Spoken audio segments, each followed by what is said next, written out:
नमस्कार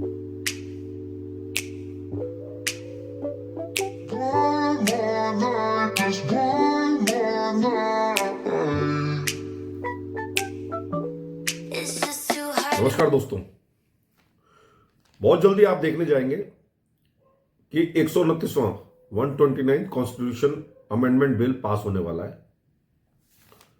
129वां संविधान संशोधन बिल जो गवर्नमेंट के द्वारा पास करने जा रहा है, और इसको पास कौन करा रहा है? Law commission of India, LCI जिसको बोलते हैं। इसकी जो परिभाषा है या इसकी जो विवेचना है हम लोग आगे वाले स्टेजेस में करेंगे। LCI क्या होता है और वो सब क्या होता है, एक एक शब्द की अपन व्याख्या करेंगे।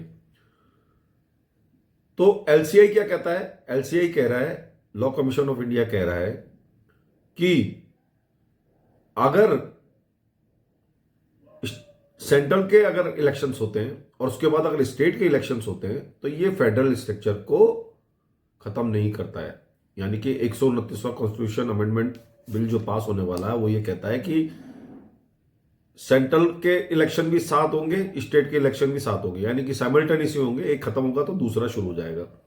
तो बहुत जल्दी आप देखेंगे कि आपके इलेक्शन साथ साथ होंगे, वो सेंट्रल के भी साथ होंगे और स्टेट के भी साथ होंगे। अब ये क्यों साथ होंगे आप समझ सकते हैं इसके, उसका मेन कारण है इसमें कहीं ना कहीं बेनिफिट सेंट्रल की गवर्नमेंट को मिलने जा रहा है। आगे हम लोग बताएंगे कि LCI क्या होता है, फेडरल स्ट्रक्चर क्या होता है, एक एक की व्याख्या करेंगे। वीडियो में आगे बढ़ते हैं उससे पहले आपका होस्ट मैं मयंक नरूका आपको डिफरेंट जो कॉन्स्टिट्यूशनल टॉपिक्स हैं या जो पॉलिटिकल टॉपिक्स हैं या जो लीगल टॉपिक्स हैं उसके बारे में आपको इंफॉर्मेशन देता रहता हूं। मेरे चैनल को सब्सक्राइब करना ना भूलें, जिससे कि ये इंफॉर्मेशन हर एक जनता के, हर एक छोटे से छोटे आदमी के पास भी जा सके। अब हम लोग डिस्कशन करने जा रहे थे law commission of India. Law commission of India है क्या एक्चुअली? तो लॉ कमीशन ऑफ इंडिया जो है वो है एक गवर्नमेंट की एक ऐसी संस्था जो लॉज के बारे में काम करती है। अलग अलग तरीके के जितने भी अपने जो लॉज हैं उसके बारे में विवेचना करती है, उसके बारे में परिभाषा करती है, उसके बारे में आगे रिफॉर्म्स के बारे में बात करती है, रिसर्च करती है और अपनी सारी जानकारी गवर्नमेंट को देती है। इसके मेंबर्स कौन कौन होते हैं? इसके मेंबर्स होते हैं पुराने जजेस या जो लोग लीगल डिपार्टमेंट से जुड़े होते हैं, या जो लोग लीगल डिपार्टमेंट के रिसर्चर्स होते हैं जिनके पास सारी इंफॉर्मेशन होती है। यह संस्था 1955 में बनी थी और ये गवर्नमेंट को एडवाइस करती है कि कौन कौन से लॉज को लाया जाए और कौन कौन से लॉज को बदला जाए,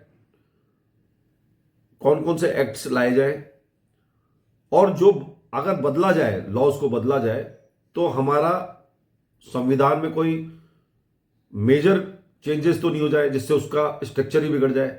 उसका जो कॉन्स्टिट्यूशन का जो मेन जो फंडामेंटल है वो नहीं बदलना चाहिए। ये बेसिक रिक्वायरमेंट है अपने कॉन्स्टिट्यूशन की। तो ये सब बातें वो बताती है, ये सब जानकारी देती है। तो फोकस एरियाज जो होते हैं वो भी LCI बताती है। तो LCI ने ये बात कही है और किसी ने नहीं कहा है, LCI ने ही ये बात कही है कि अगर सेंट्रल के इलेक्शंस होते हैं और स्टेट के इलेक्शंस होते हैं, एक दूसरे के बाद इलेक्शंस होते हैं, पहले सेंट्रल के होते हैं उसके बाद स्टेट्स के होते हैं, यानी कि लगातार होते हैं, तो उससे भारत का फेडरल स्ट्रक्चर खत्म नहीं होता है। अब हम बात करेंगे फेडरल स्ट्रक्चर क्या होता है। फेडरल स्ट्रक्चर होता है सेंट्रल के पास सेपरेट पावर, स्टेट के पास सेपरेट पावर, लोकल बॉडीज के पास सेपरेट पावर। तीनों के पास अपनी अपनी पावर्स हैं, तीनों कोऑर्डिनेशन के साथ काम करती हैं, तीनों देश की अखंडता को बनाए रखती हैं, किसी की कोई सुप्रीमेसी नहीं होती, कोई किसी के ऊपर दबाव नहीं डालता, सब अपना इंडिपेंडेंटली काम करते हैं और एक दूसरे का समर्थन करते हैं। यह फेडरल स्ट्रक्चर की मेन परिभाषा है। तो हमने जो बात करी फेडरल स्ट्रक्चर के बारे में, उससे पहले लॉ कमीशन ऑफ इंडिया की बात करी। अब एलसीआई और फेडरल स्ट्रक्चर के बाद एक बहुत इंपॉर्टेंट बात आती है। एलसीआई क्या कहता है, यानी कि लॉ कमीशन ऑफ इंडिया क्या कहता है कि अगर सेंट्रल के बाद स्टेट के इलेक्शंस होते हैं तो फेडरल स्ट्रक्चर तो बदलता ही नहीं है, पर जो इलेक्शंस की जो पावर है, एक वोटर के पास जो पावर है, वो फंडामेंटल राइट नहीं है। यानी कि आपका वोट देना एक फंडामेंटल राइट नहीं है। सबसे इंपॉर्टेंट बात यह है, आज तक आप लोग मानते होंगे कि इलेक्शन में पार्टिसिपेट करना या इलेक्शन में वोट देना एक फंडामेंटल राइट है। फंडामेंटल राइट संवैधानिक अधिकार नहीं है। आपके पास जो इलेक्शन का जो अधिकार है वो सिर्फ स्टैट्यूटरी राइट है, लीगल राइट है, फंडामेंटल राइट नहीं है। तो ये नई जानकारी एलसीआई ने, लॉ कमीशन ऑफ इंडिया ने भारत की गवर्नमेंट को दिया है और इसकी बहुत जल्दी अप्रूवल भी आने वाली है। अब हम लोगों ने बात करी फेडरल स्ट्रक्चर क्या होता है, उसके बाद हमने ये भी बता दिया कि फंडामेंटल राइट नहीं होता है। ये इलेक्शन में पार्टिसिपेट करना या वोट देना एक फंडामेंटल राइट नहीं है। अब हम आर्टिकल 324 की भी बात कर लेते हैं। 324 जो आर्टिकल है वो इलेक्शन कमिश्नर की पावर जो होती है उसके बारे में पूरा बखान करता है। उसके पास एक्चुअली मैं पढ़ के बता देता हूं, superintendents direction control of election to be vested in an election commission. Superintendent direction and control of elections to be vested in an election commission. तो इलेक्शन कमीशन में क्या क्या पावर्स होती हैं, किस तरह की पावर्स होती हैं, जो भी जिससे कि वो एकदम ट्रांसपेरेंसी के साथ, ऑनेस्टी के साथ इलेक्शन करा सके। तो वो सारी पावर्स इलेक्शन कमीशन को कौन देता है, आर्टिकल 324। तो हमारे संविधान में ऑलरेडी एक आर्टिकल ऐसा है, एक ऐसा आर्टिकल है जो इलेक्शन कमीशन को एक सेपरेट बॉडी बनाता है, एक ऑटोनोमस बॉडी बनाता है, जो किसी भी जुडिशरी के दबाव में ना आए, ना वो एग्जिस्टिंग गवर्नमेंट के दबाव में आए, जो गवर्नमेंट चल रही है, ना वो किसी और के दबाव में आए।